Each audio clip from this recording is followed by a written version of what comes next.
Well, what tools should we be using to improve workforce training? To talk about that, I'm joined by Paola Cecci DiMeglio.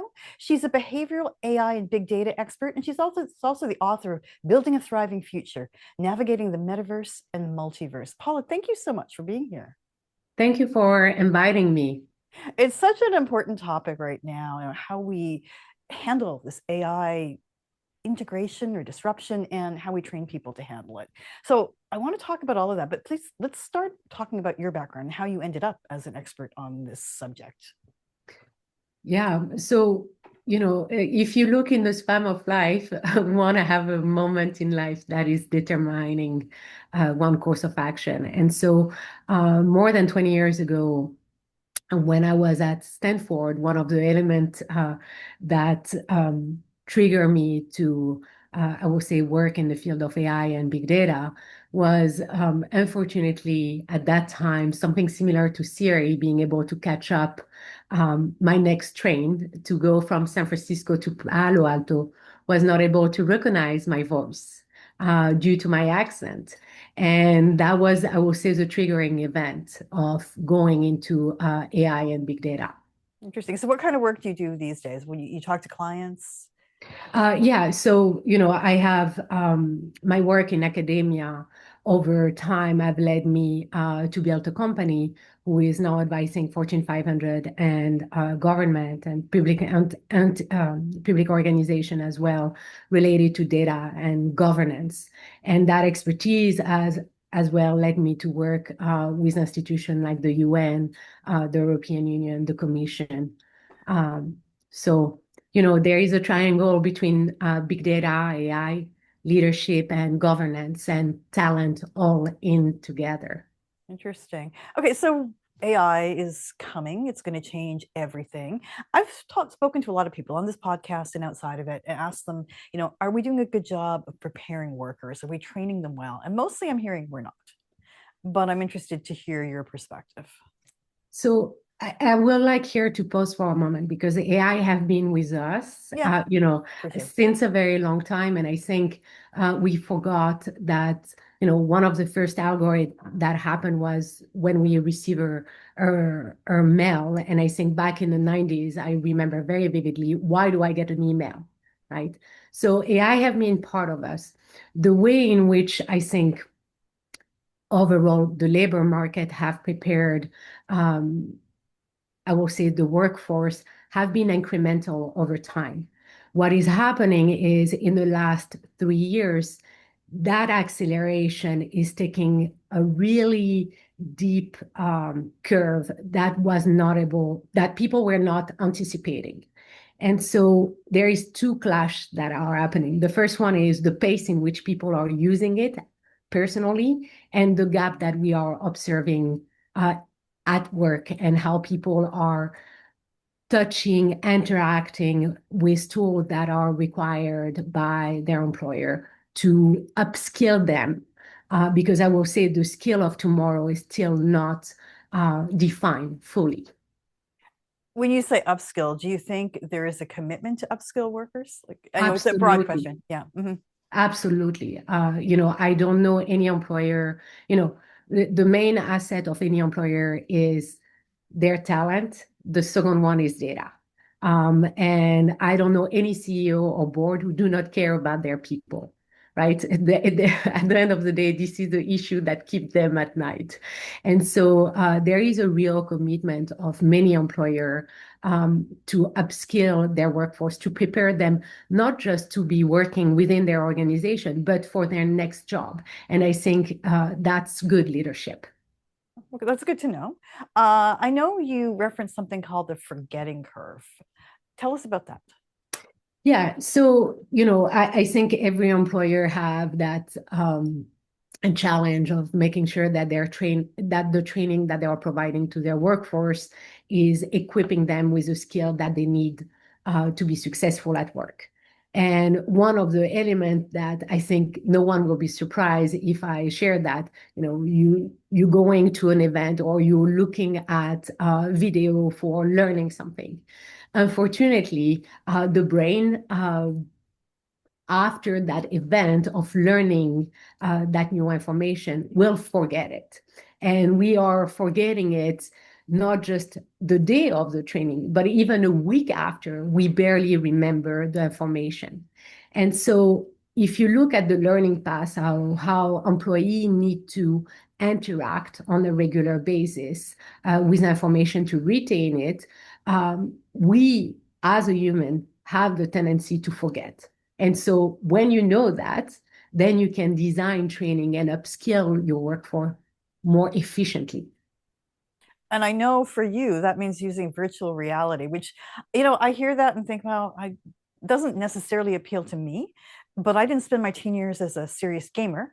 And there's a generation that probably feels really comfortable with this. Talk about how this works using virtual reality to train and the possibilities there.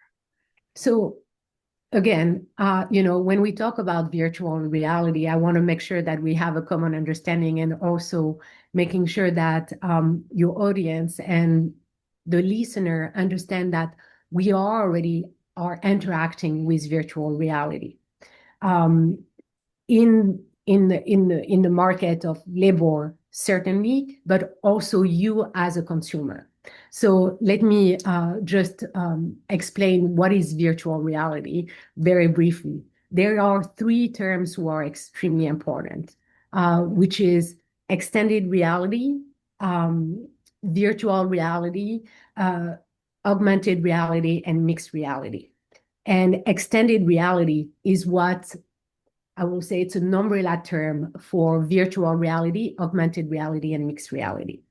So, a very simple example of virtual reality is you are fully immersing yourself with the help of headset or glasses, and you will have a new world being created around you.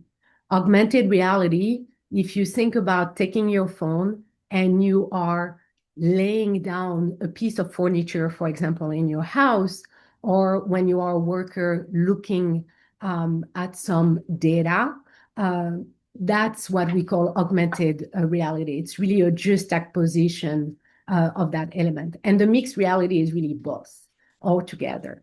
And in an employment fair, you have the ability to bring the worker into several type of activity task that will be more likely to be retained.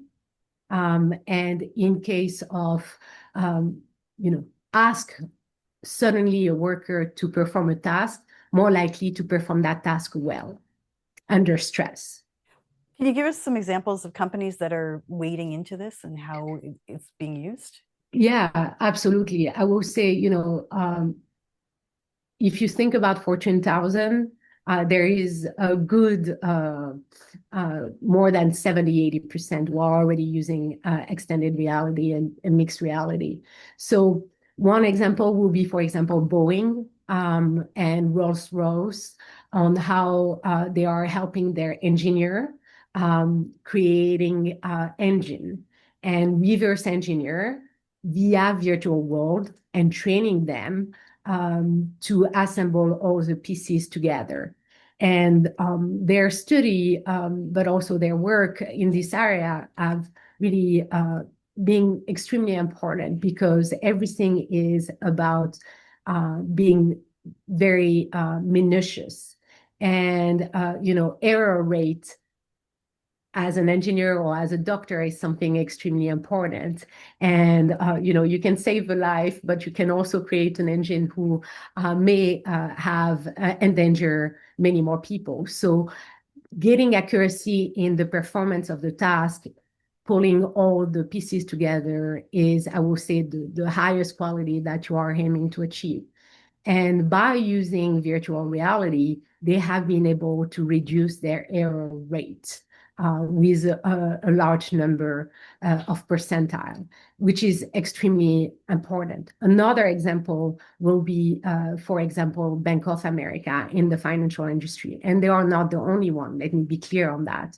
But they have been at the forefront of training initially a small amount of their employee and scaling up to 200,000 of their employee. If you're enjoying this conversation and want to bring insights like these to your next event, visit lindanazareth.com to book Linda Nazareth as your keynote speaker. Linda is an economist and futurist, and she is a dynamic and experienced speaker who has presented to audiences across a broad range of industries on the megatrends shaping the economy and the future of work. That's lindanazareth.com, or send an email to speaking@lindanazareth.com.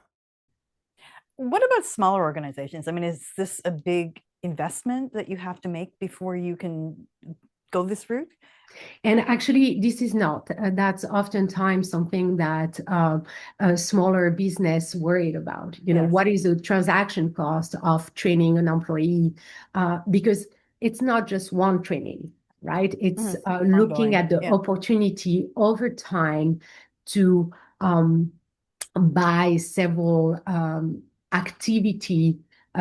training activity that the employee can do. And if you think about the entry level few years ago, I will say that was pretty much very challenging for small businesses. But now when you look at the price of headset, and if you look at the cost of hiring a trainer for a day, there is not even a question. Because as soon as you have the infrastructure and the material, suddenly you can add more and more model to it. So if you were advising a company that wants to do this and maybe doesn't know a whole lot about, where to start, what's your advice? What kind of time frame should they be looking at, and where should they be putting their resources? Yeah. So one of the key element organization will be first the sector in which they are in and the size of their organization and where do they want to start. I would say, what is the urgency regarding training a part of their workforce? And one of the elements is not trying to do all the workforce at a time, but making sure that the most pressing issue are addressed via the training. And so I will take part of the organization. That could be, marketing or R&D that you really want to train and upskill them to a certain level, and start.